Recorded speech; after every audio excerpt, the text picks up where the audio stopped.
পশ্চিমবাংলায় যে সরকার চলছে তার দলটান হচ্ছে যাদের আন্ডারে চলছে যে পরিচালিত সরকার তৃণমূল ডিএমকে। তামিলনাড়ু থেকে ডিএমকে অর্থাৎ রুলিং পার্টি সুপ্রিম কোর্টে মামলা করছে।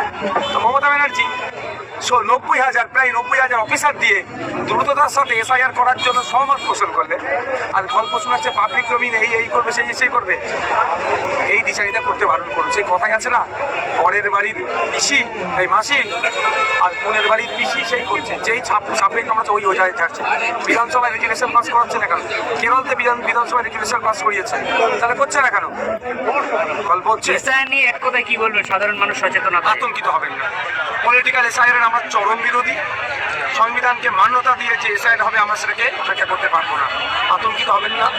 বাঘ যদি হয় বাঘকে আমরা খাঁচাই করবো। এরা বাঘ ভাল্লুকও নয়। আপনার ডেটা আছে, ডকুমেন্টস আছে। যদি আপনি